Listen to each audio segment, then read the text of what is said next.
So, welcome. Just going to do a short video on the Sargent EM40 because I'm a little concerned about how these things burn out. Apparently Auto Trail have a recall on some of their EM40 equipped vans, but Auto Sleeper, such as this one, do not. The EM40, I guess, is an electronics module, but basically all it is a little fuse box that distributes power from the vehicle battery to the ancillary systems when the engine is running. The EM40 interfaces the vehicle running electrical systems with the leisure systems. When you start a journey, particularly after a layup, the alternator is working really hard and providing plenty of volts and amps to recharge the vehicle battery.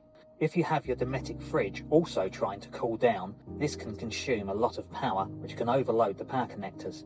The connectors overheat and melt the plastic. The increased connector resistance due to the melting causes a drop in measured voltage, which causes the EC480 above the hab door to register a depleted vehicle battery, despite the van starting as usual. In extreme cases, you cannot even select the vehicle battery on the panel.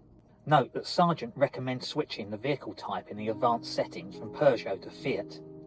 This reduces the vehicle cut-off voltage from a far too conservative 12.4 volts to a far more usable 10.9 volts. This won't solve an EM40 overload issue, but may allow you to finish a trip. The EM40 is located underneath the bench seat and it is secured by 4 small Phillips screws and can just lift out of the hole, and there's quite a lot of slack wiring on the underside of it. On the top you can see there is a fuse box there with a number of fuses. Most of them are 20 amps, although there is one that's 5 amps. If you look on the underside of it, these large red and black wires here are the main vehicle battery in, and you can see on here there's some sign of some burning of some overload on those terminals there. This is usually a result of the 3-way fridge drawing power when in absorption mode. When you're driving, it's 12 volts rather than from the gas, and it draws an awful lot of current and it overloads these connectors. These spade type plug connectors are apparently rated at about 20 amps per terminal, and there's 2 red terminals on the battery in, and likewise there's 2 red out for the fridge. When the fridge is running on 12 volt power, these terminals can be overloaded and you end up with the burning on here.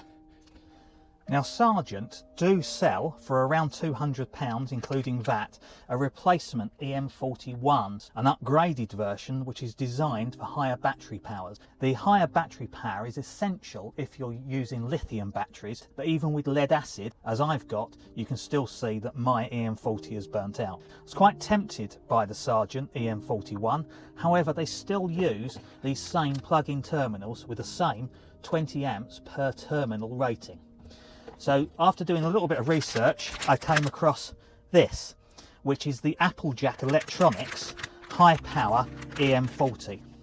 This circuit board, apart from having much thicker PCB tracks with better separation than the original EM40 from Sargent, also has these Wago connections on.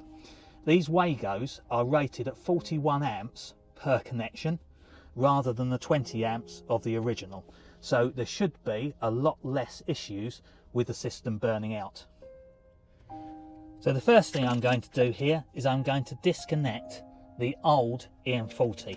Each of the connectors on the EM40 has a clip on it, so you need to depress the clip and then pull the connector out. Where they've welded themselves in from becoming very warm, they can be quite difficult to extract. Now one thing I have done is I've made up some sticky labels with names on them, so that as I disconnect all of these connectors, I'm going to be able to determine where they originally went to. You can work it out from the colours of the wires and the shapes of the connectors, but I always like to have labelling on my electrical installs. Okay, so now I've taken all of the connectors off of the old EM40 and each of them are labelled and they're about to fall back down into the hole. What I now need to do is remove the PCB from the back of the housing with these 4 screws here, and then I'm going to fit the new Apuljack EM40 into position. So in the literature for the new EM40 there is a replacement sticker, because the old EM40 had space for 8 fuses, 6 of which were used and there were 2 spares. The new one only has space for 6 fuses. So you need to turn this around. Where this sticker is on here, you need to replace it with this new sticker, and that will tell me which way round the new PCB goes.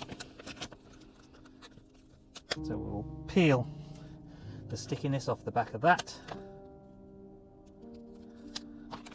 and put the new sticker over the old Sargent one. There we go. There's the new sticker in place. So now I can line up the fuses to agree with the sticker. So this says fridge D+, fridge D+. So the new board goes on like that. Turn it back over and I'll screw it into place, reusing the original 4 PCB screws. You can see, holding the 2 PCBs next to each other, that the new Apuljack one is head and shoulders in terms of quality above the old Sargent one.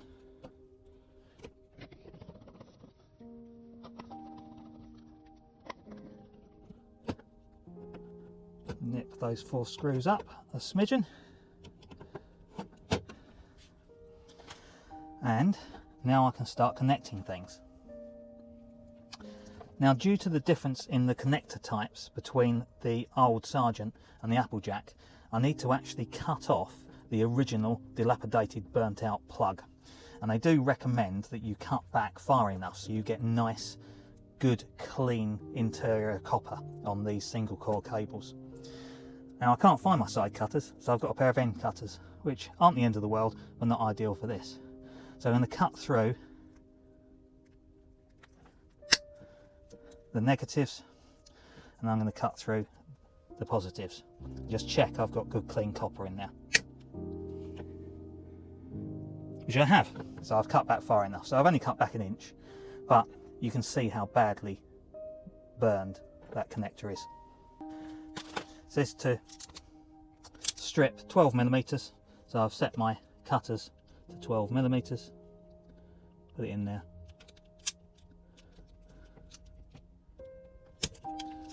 and strip the cable and drop it down into the hole.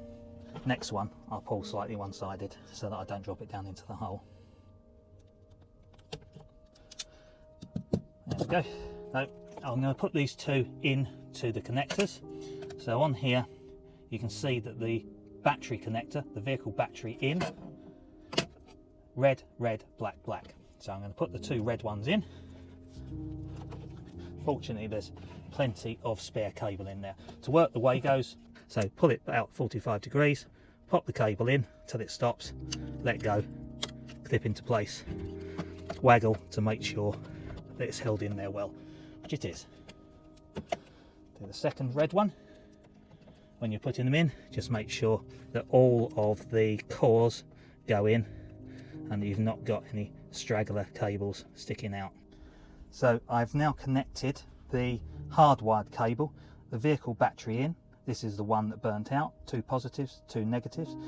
With the Wago connectors, you unclip them, you then push them through about 45 degrees to release the tension on the connector in here. You insert the cables and then you let go of the tension and then clip them back into position, and just make sure that the cable is secured right down inside the Wago connector.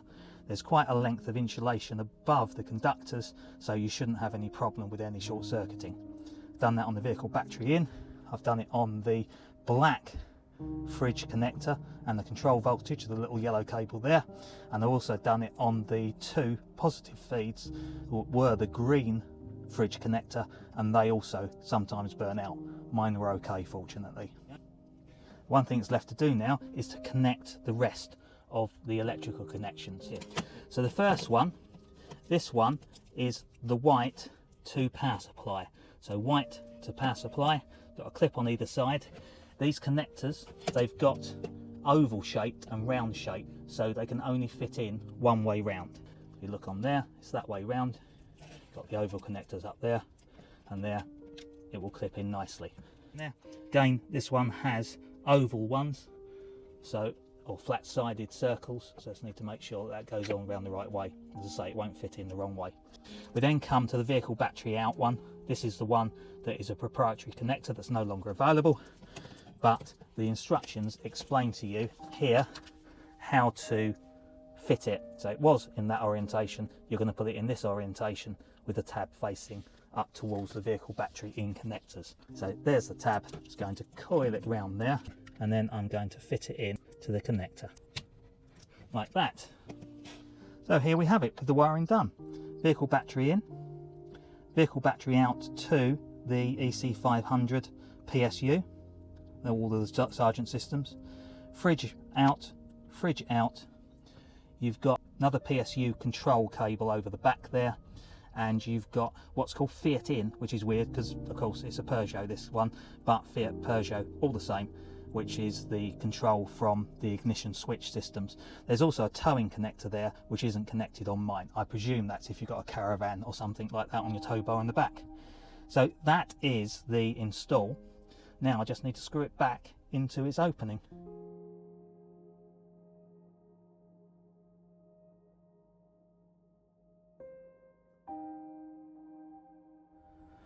Final thing to do is to replace the fuses. So we want the fridge 20 amp fuse in the middle there. Got the fridge D plus 20 amp fuse in there. We've got the vehicle 20 amp fuse goes in there.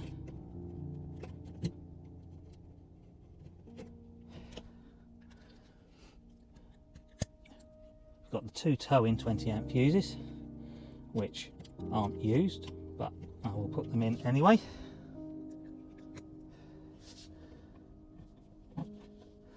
And the marker 5 amp fuse.